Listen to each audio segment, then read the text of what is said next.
धुंधुकारी अपने साथ 5 वेश्याओं को घर में ले आया, उनके साथ जीवन यापन करने लगा। जब तक धन मिलता रहा वह उसके साथ रही, और जब धन मिलना बंद हो गया तो 5 ने धुंधुकारी को मारकर उसके घर में ही उसे गाड़ दिया और चली गई। यहां गोकर्ण महाराज जब तीर्थ यात्रा करते हुए गया में पहुंचे तो माता पिता का श्राद्ध किया, और पता चला कि भाई की भी मृत्यु हो गई है, तो भाई का भी श्राद्ध किया। वापस घर में लौटे, और जब घर में अर्धरात्रि में गोकर्ण जी सोए हुए थे, तब अर्धरात्रि में धुंधुकारी प्रेत शरीर धारण करके गोकर्ण जी के सामने प्रकट हो गया।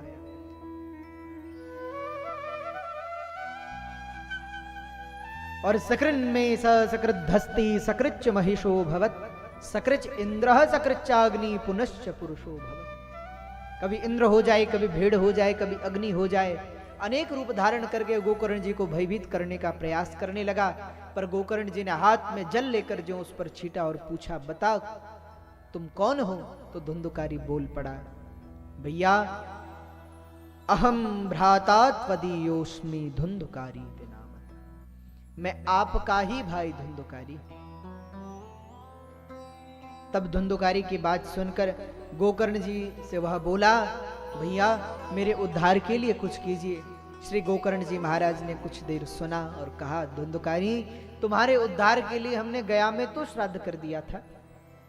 धुंधुकारी ने कहा, भैया गया श्राद्ध सते नापी मुक्तिर में न भविष्यति, गया में एक क्या 100 श्राद्ध भी करोगे तो भी मेरी मुक्ति नहीं होगी, आप कुछ और उपाय कीजिए। वृंदावन सारंग लगा। गोकर्ण जी कुछ चिंतित हुए कि अब इसके उद्धार के लिए क्या किया जाए। कहते हैं रात्रि बीती, प्रातः काल हुआ। आज गोकर्ण जी ने सब लोगों से पूछा पर किसी के पास इसका समाधान न मिला। तब श्री गोकर्ण जी ने साक्षात भगवान सूर्य नारायण से पूछा, हे प्रभु आप ही बताइए मेरे भाई की मुक्ति का उपाय। भगवान सूर्य नारायण ने कहा, गोकर्ण जी आप श्रीमद् भागवतान मुक्ति ही सप्ताह वाचनम कुरु, श्रीमद् भागवत ही मुक्ति का एकमात्र साधन है। आप श्रीमद् भागवत कथा का आयोजन कीजिए, धुंधुकारी अवश्य तरेगा। श्री गोकर्ण महाराज ने कथा का अनुष्ठान किया और स्वयं कथा श्रवण कराने के लिए बैठे। कहते हैं धुंधुकारी प्रथम दिवस प्रेत रूप से कथा में पधारा, लेकिन स्थिर होकर कथा न सुन सका। तब वहीं सप्त ग्रंथि के एक बांस में जाकर के बैठ गया। प्रथम दिन में प्रथम, द्वितीय में द्वितीय, तृतीय में तृतीय, इस प्रकार 7 दिनों में 7 ग्रंथियां बांस की फट गई। और धुंधुकारी दिव्य रूप धरो जातस तुलसी दाम मंडितः पीतवासा घनश्यामो मुकुटि कुंडलान्वितः। धुंधुकारी दिव्य रूप धारण करके प्रकट हो गया।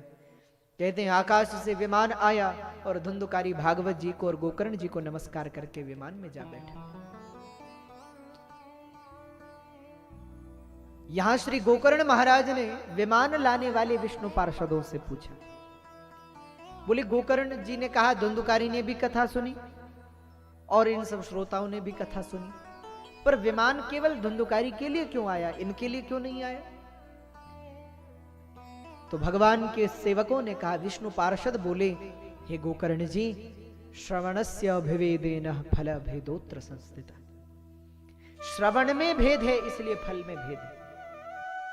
धुंधुकारी ने न केवल कथा को श्रवण किया बल्कि कथा का चिंतन और मनन भी किया।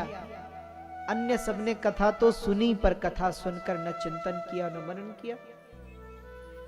तो गोकर्ण जी ने कहा इन सबका उद्धार कैसे हो? तो बोले आप दोबारा कथा कीजिए।